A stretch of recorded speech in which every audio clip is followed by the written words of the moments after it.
Week 7, Viva 7, on Constantine and his effects on the church. In part, I have a stuffy nose, so it might be hard to understand at some points. First, the life of Constantine describes its subject as resplendent with every, I think that's how you pronounce it, with every virtue that godliness bestows. That praise-filled biography came from the hand of Eusebius, bishop of Caesarea in Palestine, and perhaps Constantine's greatest admirer. It is the classic image that prevailed in Eastern Christianity far more than 1,000 years. Historians now debate whether the first Christian emperor was a Christian at all. Some think of him as an unprecedented power seeker of what religion he had, and many argue what was the best blend. At best, he was a blend of pagan and Christianity for purely political purposes. Constantine's legacy is extremely complicated, but it was dramatic and transformative in often contradictory ways. He combined Christianity with Roman culture, which then corrupted the church, but this allowed them to be able to reach far more people. And then his financial support helped the church to serve better, but it also got non-Christians into positions of leadership. And he helped out stomped out heresies by centralizing the church's power.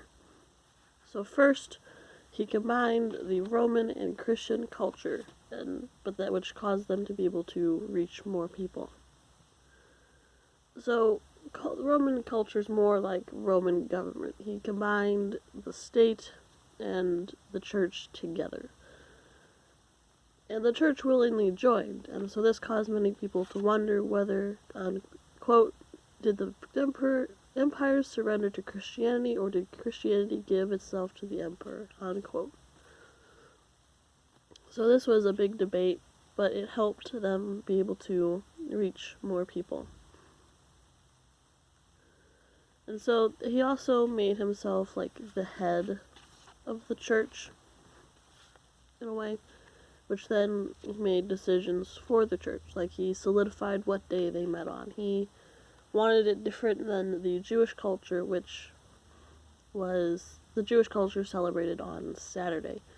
And so he wanted to change it to Sunday to be a little different than the Jewish people.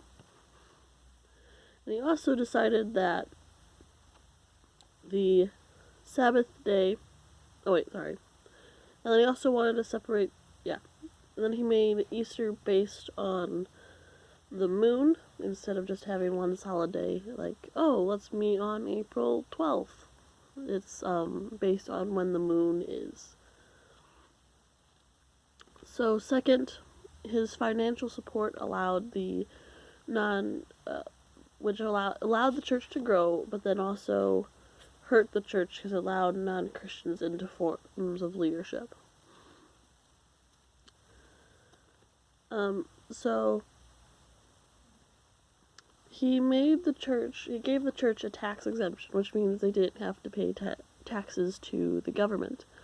And this allowed them to get more money from it, and so they were able to increase their their churches. So, like, they would have church buildings, and then they could make them even better.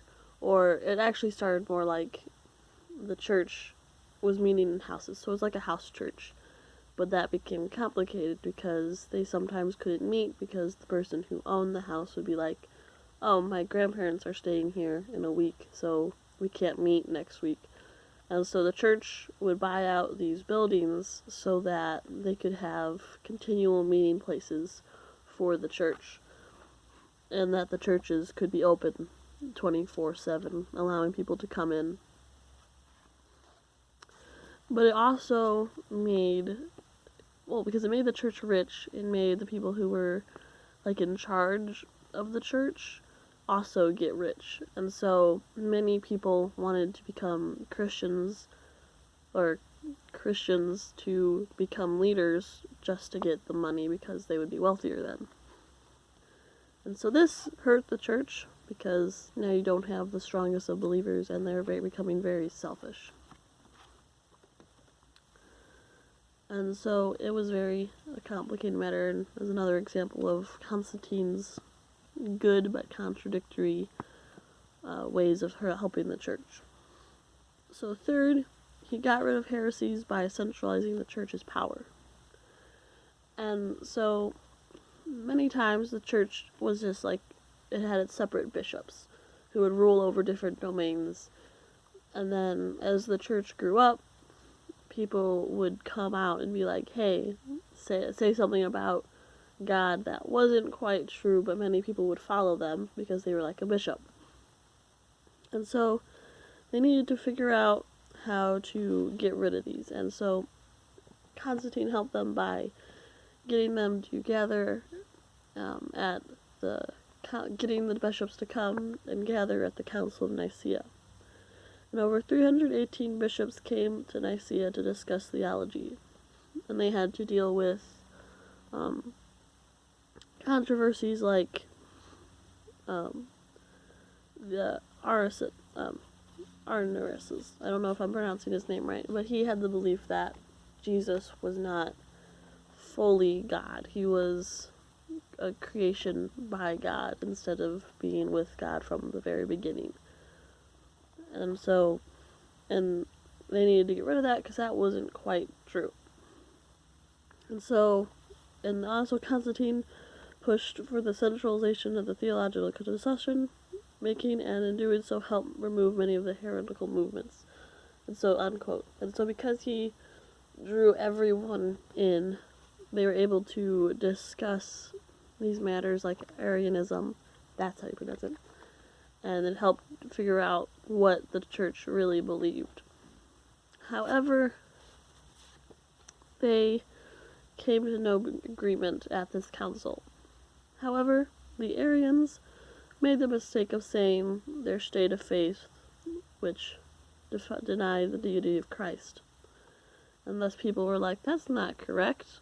And the church was able to be like, okay, this is what we believe. We believe that Jesus and the God and the Spirit are all one and are all equally powered. And so then many people rejected the Arianism's belief.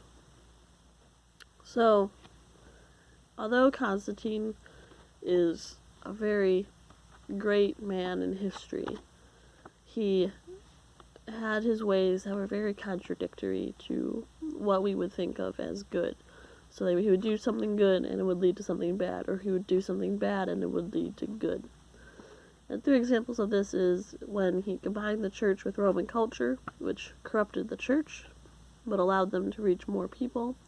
His financial help allowed the church to serve better, but then got non-Christians into positions of leadership, and he stomped out heresies by centralizing the church's power.